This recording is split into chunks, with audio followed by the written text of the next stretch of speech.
दैनिक छत्तीसगढ़ के जम्मू संगवारी और भाई बहनी मल्ला जय जोहार नमस्कार। दैनिक छत्तीसगढ़ चैनल देखना शुरू कर चुके हैं आप और छत्तीसगढ़ प्रदेश की आज की तमाम सभी महत्वपूर्ण बड़ी खबरों की शुरुआत चैनल को सब्सक्राइब करने के साथ। छत्तीसगढ़ के बिलासपुर में फूड पॉइजनिंग की वजह से 45 लोग बीमार पड़ गए। बता दें, शादी समारोह के दौरान दूषित खाना खाने की वजह से ये लोग बीमार पड़े हैं। भीषण गर्मी में खाना खाने के बाद उल्टी और दस्त की शिकायतें होने लगी, जिसके बाद 26 बच्चे इनमें शामिल हैं, जबकि 2 के हालात बेहद गंभीर है, जिन्हें आईसीयू में भर्ती कराया गया है। वहीं 44 बीमार मरीजों का इलाज जारी है। पूरा मामला कोनी थाना क्षेत्र का है। शहर से लगे तुर्काडी में नरेश सांडे और रामाधर सांडे के घर पर वैवाहिक कार्यक्रम चल रहा था, जहां शादी के एक दिन पहले ही उनके घर पर मेहमानों को खाना परोसा गया था, जिसे खाने के दूसरे दिन कई लोगों को उल्टी और दस्त की शिकायतें मिली। बता दें कि घर वालों को लगा कि भीषण गर्मी के चलते तबीयत खराब हुआ है, लेकिन फिर देखते ही देखते तकरीबन 26 लोग बीमार पड़ गए, जिसके बाद इस पूरे मामले का खुलासा हुआ। आतंकी हमले के विरोध में बैकुंठपुर बंद का आह्वान किया गया, जहां मुस्लिम समाज ने रैली निकालकर अपना विरोध जताया। बता दें कि कश्मीर के पहलगाम में हुए आतंकी हमले का विरोध पूरे छत्तीसगढ़ पर देखने को मिल रहा है। इसी कड़ी में कोरिया जिला के मुख्यालय बैकुंठपुर में व्यापारियों ने अपनी पूरी तरीके से दुकानों और प्रतिष्ठानों को बंद रखा, जहां चैम्बर ऑफ कॉमर्स के आह्वान पर व्यापारियों ने स्वेच्छा से इस बंद में भाग लिया। वहीं मुस्लिम समाज ने भी इस हमले के विरोध में अपनी आवाज उठाई। अल रजा केयर फाउंडेशन के नेतृत्व में आयोजित किए गए रैली में समाज के लोगों ने कलेक्टर के माध्यम से राष्ट्रपति को ज्ञापन सौंपा। इसके अलावा फाउंडेशन का कहना है कि इस बड़ी घटना के पीछे कई लोगों की संलिप्तता हो सकती है। भारतमाला प्रोजेक्ट में गड़बड़ी के मामले पर अब आखिरकार एसीबी और ईओडब्ल्यू का छापा पड़ा, जहां छत्तीसगढ़ में एसडीएम और तहसीलदार समेत कुल मिलाकर 20 अफसरों के ठिकानों पर रेड की कार्यवाही को अंजाम दिया गया। बता दें कि 17 से 20 अधिकारियों के घर पर यह कार्यवाही चल रही है, जिसमें एसडीएम, तहसीलदार, पटवारी और राजस्व निरीक्षक समेत राजस्व विभाग के कई अधिकारियों के ठिकानों पर जांच जारी है। रायपुर में तात्कालिक एसडीएम निर्भय साहू और तहसीलदार शशिकांत कुर्रे के घर पर दस्तावेजों की जांच चल रही है। रायपुर के ही सेजबहार कॉलोनी स्थित राजस्व विभाग के अधिकारी के घर पर भी सुबह 6 बजे से जांच जारी है। अधिकारियों को ज्वेलरी, कैश और जमीनों के दस्तावेज पाए गए हैं। बहरहाल जांच जारी है, जिसके बाद ही टीम पूरी तरीके से जानकारी खुलासा करेगी। घबराए नक्सलियों ने अब ऑपरेशन को रोकने की अपील करी है। प्रेस नोट जारी करके कहा कि अभियान तुरंत रोकना चाहिए। बता दें, छत्तीसगढ़ और तेलंगाना राज्य की फोर्सेस ने नक्सलियों के खिलाफ सबसे बड़ा संयुक्त ऑपरेशन लॉन्च किया है, जिसे घबराए नक्सलियों ने प्रेस नोट जारी करके अभियान को रोकने की अपील की है। उत्तर पश्चिम सब जोनल ब्यूरो के प्रभारी रूपेश ने प्रेस नोट जारी करके कहा कि इस अभियान को तुरंत रोकना चाहिए, बलों को वापस लेना चाहिए। हम सरकार से अनुरोध कर रहे हैं कि वार्ता के जरिए समस्या का समाधान का रास्ता अपनाएं, अनुकूल माहौल बनाएं। उन्होंने लिखा कि इस रास्ते के सकारात्मक नतीजे निकलेंगे। सैनिक अभियान को 1 महीने के लिए स्थगित करें। हमारी इस अपील पर सरकार से सकारात्मक प्रतिक्रिया की उम्मीद है। बता दें कि इस इलाके में पिछले 4 दिनों से नक्सलियों के खिलाफ 5 से लेकर 8,000 जवानों को ज्वाइंट ऑपरेशन चलाया जा रहा है और अब तक रुक रुक कर गोलीबारी में तकरीबन 6 नक्सलियों के मारे जाने की खबर है। बता दें कि इतिहास में पहली बार ऐसा एक विस्तृत ऑपरेशन संयुक्त रूप से चलाया जा रहा है। केंद्र के निर्देश पर प्रदेश में सत्यापन अभियान चलाया जाएगा। छत्तीसगढ़ में तकरीबन 2,000 पाकिस्तानी हैं, जिनकी निगरानी शुरू करी जा चुकी है। पहलगाम में मंगलवार को हुए आतंकी हमले के बाद केंद्र सरकार ने सख्त रुख अपनाते हुए पाकिस्तान से भारत आए लोगों को 48 घंटे के भीतर देश छोड़ने का निर्देश जारी किया है, जिसके बाद से ही सभी राज्यों की एजेंसियों ने पाकिस्तानियों की निगरानी करनी शुरू कर दी है। छत्तीसगढ़ में भी पाकिस्तानी से आए लोगों की निगरानी और जाँच करना शुरू किया जा चुका है। हिंदू पाकिस्तानी नागरिकों को पहले से ही जारी दीर्घकालिक वीजा यानी एलटीवी को रद्द नहीं किया जाएगा और न ही इन्हें देश छोड़ना पड़ेगा। बाकी वीजा को रद्द किया जाएगा। अन्य वीजा में आए लोगों को देश छोड़कर जाना पड़ेगा। छत्तीसगढ़ में पाकिस्तान से आए तकरीबन 2,000 लोग रहते हैं, जिनमें से 1,800 सिर्फ रायपुर में ही हैं। पाकिस्तान से रायपुर आने वाले तकरीबन 95% लोग सिंधी समाज के भी बताए जा रहे हैं। डोंगरगढ़ में रोपवे ट्रॉली टूट करके गिर गई, जहां बाल बाल पूर्व गृह मंत्री पैकरा बच गए। बता दें, छत्तीसगढ़ के डोंगरगढ़ स्थित मां बमलेश्वरी धाम में शुक्रवार को एक भीषण हादसा हो गया, जहां श्रद्धालुओं से भरा रोपवे एक ट्रॉली अचानक से टूटकर जमीन पर जा गिरा और इस हादसे में भाजपा प्रदेश महामंत्री भरत वर्मा गंभीर रूप से घायल हो गए, जिन्हें रायपुर ले जाया गया। वहीं पूर्व मंत्री रामसेवक पैकरा भी इस हादसे में बाल बाल बच गए। स्थानीय सूत्रों के मुताबिक रोपवे का उपयोग श्रद्धालुओं की सुविधा के बजाय सीमेंट और गिट्टी ढोने के लिए किया जा रहा था। मेंटेनेंस के नाम पर सिर्फ औपचारिकताएं ही की जाती हैं। तकनीकी खामियों को लगातार नजरअंदाज किया जा रहा है और इस प्रकार की घटना पहले भी सामने आ चुकी है। हालांकि प्रबंधन अब तक इस पर चुप है।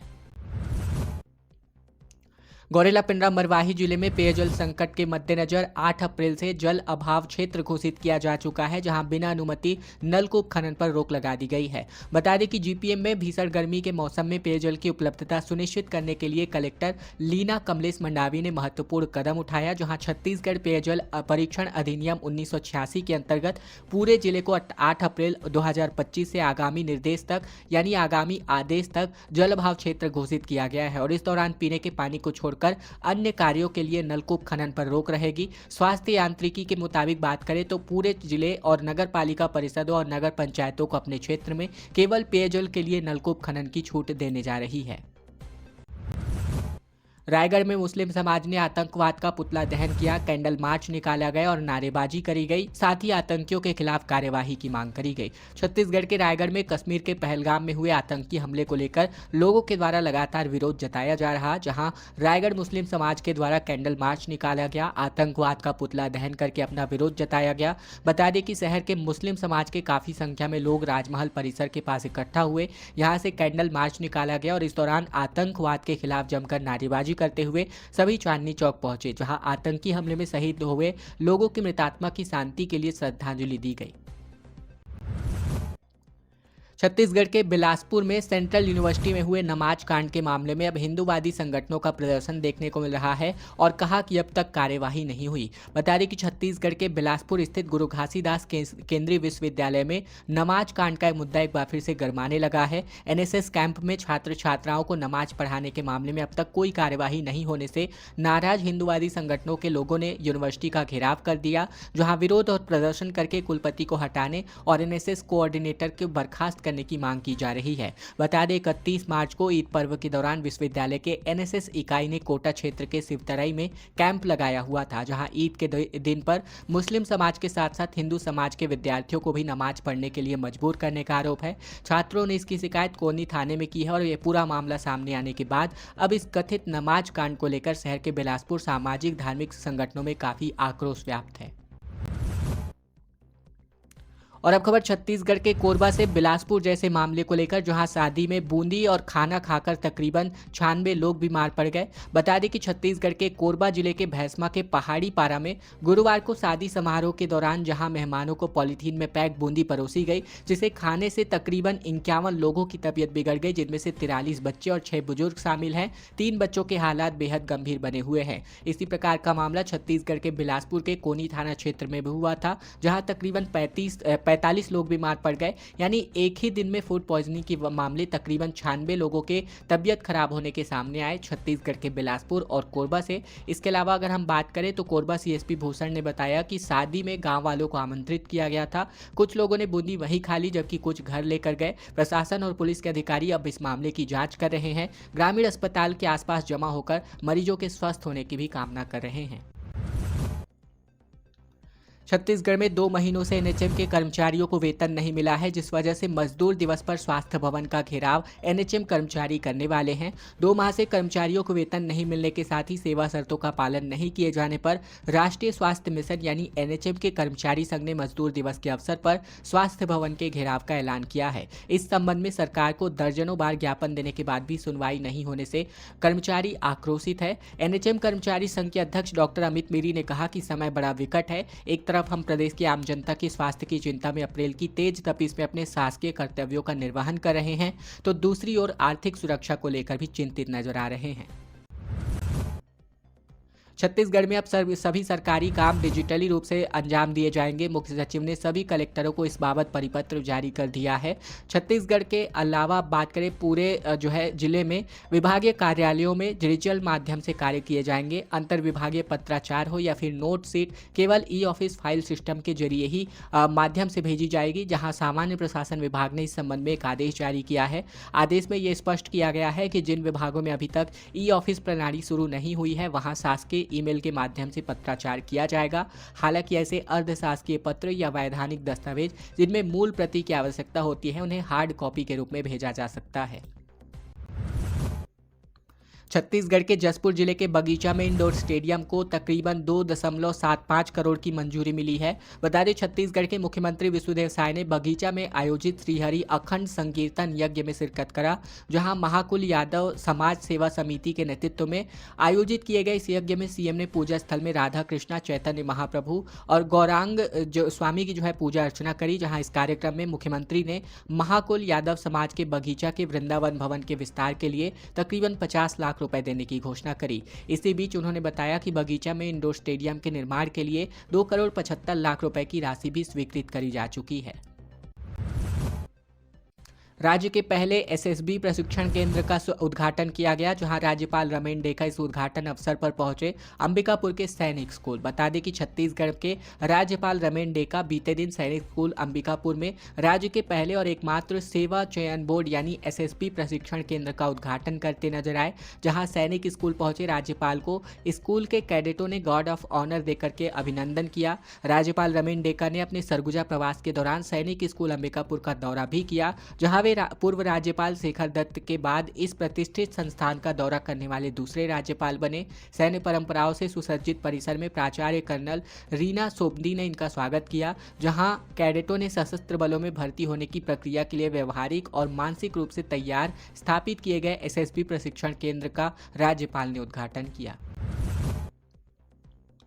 भूपेश बघेल ने कहा कि पूरा देश शोक में डूबा है, जबकि भाजपा जश्न मनाने में मशहूर है। बता दें कि जम्मू कश्मीर के पहलगाम में हुए आतंकी हमले के बाद अब मंत्रियों के कार्यक्रम और निगम मंडलों के पदाधिकारियों के शपथ ग्रहण समारोह को लेकर पूर्व मुख्यमंत्री भूपेश बघेल ने बीजेपी पर सवाल खड़े किए हैं। भूपेश बघेल ने सोशल मीडिया पर प्रतिक्रिया दी, जहां उन्होंने एक्स पर लिखा कि एक और जहां पहलगाम की हृदय विदारक घटना से पूरा देश शोक में डूबा है, तो वहीं भाजपा नेताओं के कार्यक्रम चलते रहे। उन्होंने कहा कि जब प्रधानमंत्री खुद चुनावी रैली कर रहे हैं तो फिर छत्तीसगढ़ भाजपा को कोई संकोच क्यों होगा। भूपेश बघेल ने लिखा कि देशभक्ति के नारे लगाना अलग बात है और संवेदनशील होकर शोक प्रकट करना दूसरी बात है। दुर्ग में पारा 44 डिग्री को पार कर गया और आगामी 2 दिनों तक तेज गर्मी और बढ़ने वाली है। बिलासपुर, रायगढ़ समेत कुल 11 जिलों में लू चलेगी, जहां रायपुर, अंबिकापुर में असर सबसे ज्यादा देखने को मिलेगा। छत्तीसगढ़ में आगामी 2 दिन रायपुर, दुर्ग और बिलासपुर समेत कई जिलों में तेज गर्मी और लू चलने की संभावना है। इसके पहले गुरुवार को दुर्ग और बिलासपुर सबसे ज्यादा गर्म रहे, जहाँ दुर्ग में पारा 44.2 डिग्री सेल्सियस जबकि बिलासपुर में 43.8 डिग्री सेल्सियस तापमान पहुंचा। मौसम विज्ञान विभाग ने 11 जिलों में लू को लेकर के अलर्ट जारी किया है, जिसमें दुर्ग, बिलासपुर, बलौदाबाजार, बेमेतरा, सारंगढ़, बिलाईगढ़, शक्ति, कबीरधाम, मुंगेली, कोरबा, गौरेला, पेन्ना, मरवाही, रायगढ़ जिला शामिल है। आने वाले 3 दिनों तक अधिकतम तापमान में कोई बदलाव नहीं होगा, यानी गर्मी इसी तरह से जारी रहेगी। मुस्लिम समाज ने पाकिस्तानी पीएम की तस्वीर को चप्पलों से पीटा। रायपुर में पाकिस्तान मुर्दाबाद के नारे लगाकर पुतला दहन किया गया। जम्मू कश्मीर के पहलगाम में हुए आतंकी हमले के बाद रायपुर के मुस्लिम समाज ने पाकिस्तान पुतला जलाया, जहां इसके अलावा पाकिस्तान के प्रधानमंत्री की तस्वीरों पर चप्पल जमकर बरसाए गए। साथ ही पाकिस्तान और आतंकवाद मुर्दाबाद के जमकर नारे लगाए गए। फिर समाज के लोगों ने राष्ट्रपति के नाम रायपुर जिला प्रशासन को ज्ञापन सौंपा। इस दौरान प्रदर्शन के दौरान काफी ज्यादा लोगों ने आतंकवादियों को भी मौत के घाट उतारने की बात कही। मुस्लिम समाज की रैली मोतीबाग चौक से लेकर कलेक्ट्रेट परिसर तक निकाली गई और इस दौरान समाज के लोगों ने घटना को लेकर जमकर नाराजगी जताई। रायगढ़ में एक ही रात में 3 घरों के ताले टूटे, मकान मालिक समेत किराएदार के यहां भी चोरी हुई। आसपास के लोगों ने देखा, हालांकि पुलिस की जांच अभी जुटी हुई है।